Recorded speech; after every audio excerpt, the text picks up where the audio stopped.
napaka-exaggerated yung sinasabi ni Senator Bato de la Rosa na nananawagan siya sa mga mamamayan na dagdagan kanilang i-augment yung security ni Inday Sara.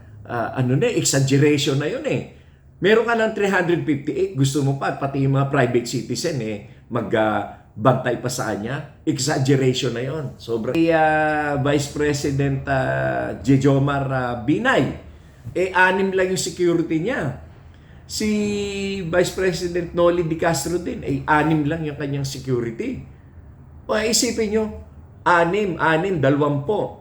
Pagpalagay mo na kahit magdoble pa yung 20 na nanggaling kay former Vice President Leni Robredo, di at least lang mga 40. Itong kay Inday Sara, 433. Nung binawasan yung inalis yung 75, meron pa rin naiwan na 358 na security personnel. So, ngayon naman ay gusto ko ipaliwanag yung aking naging reaksyon doon sa napakaraming security detail ni Vice President Sara. Para sa akin ay hindi naman kinakailangan na ganun karami ang security detail sapagkat ang Vice President naman ay wala namang grave threat or danger. In fact, ang ginastos itong nakaraang 2 taon sa security detail ni Vice President Sara ay umabot ng 500 million pesos or half a billion pesos. Ito ay napakalaking pondo para sana ay ginamit na lang sa ibang mga pangangailangan ng ating mga kababayan. Napakarami ng mga naghihirap na mga kababayan natin na ang tulong na 500 million ay napakalaki na yan upang ang kanilang kahirapan na nararanasan ay maibsan. At ang nakakapagtaka dito ay kung bakit na nagrereklamo pa sila dyan sa natira na 358. Dati, ang security detail niya ay 433. Nung binawasan ng 75 personnel ng PNP, ay ang natira sa kanya ay 358. Hindi pa ba naman sapat yun? Para sa akin nga, sobra-sobra pa rin yung 358 na security. Pero nagrereklamo pa siya. Ibig sabihin, sinasabi pa niya na yun daw ay isang political harassment. Paano naging political harassment yan? Meron ka pang 358 na security personnel na natira. Napakarami pa rin yun. Imagine niyo kung gaano karaming 358 na security detail. At yung allowance na binibigay sa kanila, napakalaki. Hindi sa akin issue yung allowance nila dahil talaga naman dapat na may sweldo sila. Ang sinasabi ko lamang, bakit napakarami? Bakit napakarami? Ngayon, hindi na nga sana ako masyadong kikibo dyan eh. Gusto ko na alam manahimik dyan sa bagay na yan. Pero ang kaya ako nagre-react dito ay dahil doon sa mga sinasabi nila na nananawagan ang iba, no? Kagaya ni Senator Bato de la Rosa, nananawagan sa mga taong bayan, sa mga private citizen na i-augment, tulungan ang pagbabantay kay Vice President Sara na para bang merong grave danger and threat sa kanyang buhay o sa pamilya. Ay wala naman. At napaka-exaggerated yung sinasabi ni Senator Bato de la Rosa na nananawagan siya sa mga mamamayan na dagdagan kanilang i-augment yung security ni Inday Sara.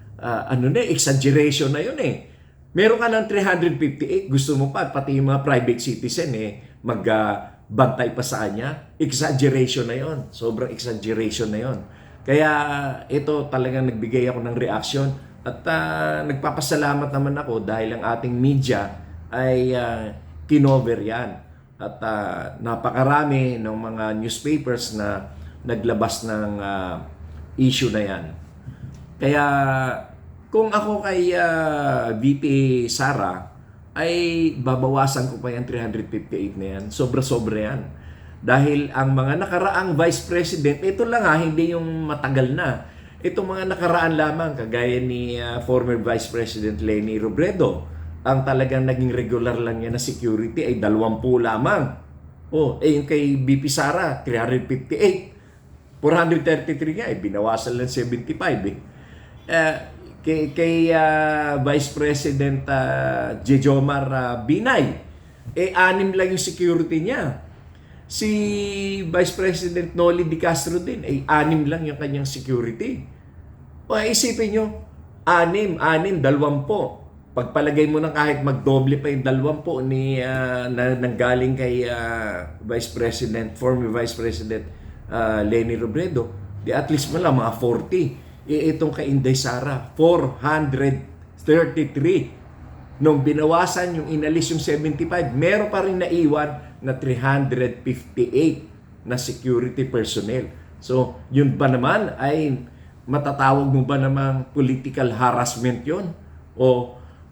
Kaya eto, nagbibigay ako ng reaction kasi para naman sa akin, doon lamang tayo sa katotohanan at doon lamang tayo sa tamang pamamaraan para naman hindi tayo gaanong mahirapan sa pondo. Maraming salamat.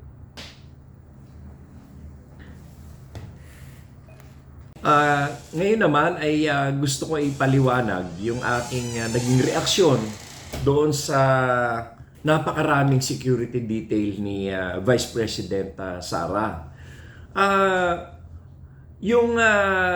Para sa akin ay hindi naman kinakailangan na ganun karami ang security detail sapagkat ang Vice President naman ay wala namang grave threat or danger. In fact, ang ginastos itong nakaraan 2 taon sa security detail ni Vice President Sara ay umabot ng 500 million pesos or $500 million. Ito ay napakalaking pondo para sana ay ginamit na lang sa ibang mga pangangailangan ng ating mga kababayan. Napakarami ng mga naghihirap ng mga kababayan natin na ang tulong na 500 million ay napakalaki na yan upang ang kanilang kahirapan na nararanasan ay maibsan. At ang nakakapagtaka dito ay kung bakit na nagrereklamo pa sila dyan sa natira na 358. Dati, ang security detail niya ay 433. Nung binawasan ng 75 personnel ng PNP, ay ang natira sa kanya ay 358. Hindi pa ba naman sapat yun? Para sa akin nga, sobra-sobra pa rin yung 358 na security. Pero nagrereklamo pa siya. Sinasabi pa niya na yun daw ay isang political harassment. Paano naging political harassment yan? Meron ka pang 358 na security personnel na natira. Napakarami pa rin yun. Imagine niyo kung gaano karaming 358 na security detail. At yung allowance na binibigay sa kanila, napakalaki. Hindi sa akin issue yung allowance nila dahil talaga naman dapat na may sweldo sila. Ang sinasabi ko lamang, bakit napakarami? Bakit napakarami? Ngayon, hindi na nga sana ako masyadong kikibo dyan Gusto ko na alam manahinig dyan sa bagay na yan. Pero ang kaya ako nagre-react dito ay dahil doon sa mga sinasabi nila na nananawagan ang iba, no? Kagaya ni Senator Bato de la Rosa, nananawagan sa mga taong bayan, sa mga private citizen na i-augment, tulungan ang pagbabantay kay Vice President Sara na para bang merong grave danger and threat sa kanyang buhay o sa pamilya. Ay wala naman. At napaka-exaggerated yung sinasabi ni Senator Bato de la Rosa na nananawagan siya sa mga mamamayan na dagdagan kanilang i-augment yung security ni Inday Sara. Exaggeration na yun Meron ka ng 358, gusto mo pa, pati yung mga private citizen magbantay pa sa kanya. Exaggeration na yon. Sobrang exaggeration na yon. Kaya ito talagang nagbigay ako ng reaction at nagpapasalamat naman ako dahil ang ating media ay kinover yan. At napakarami ng mga newspapers na naglabas ng issue na yan. Kaya kung ako kay VP Sara, ay babawasan ko pa yung 358 na yan. Sobra-sobra yan. Dahil ang mga nakaraang Vice President, ito lang hindi yung matagal na. Itong mga nakaraan lamang, kagaya ni former Vice President Leni Robredo, ang talagang naging regular lang niya na security ay 20 lamang.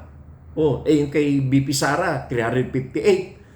433 nga, binawasan lang 75 kay Vice President Jejomar Binay, 6 lang yung security niya. Si Vice President Noli Di Castro din, 6 lang yung kanyang security. Isipin nyo, 6, 20. Pagpalagay mo na kahit magdoble pa yung 20 na nanggaling kay former Vice President Leni Robredo, di at least lang mga 40. Itong kay Inday Sara, 433.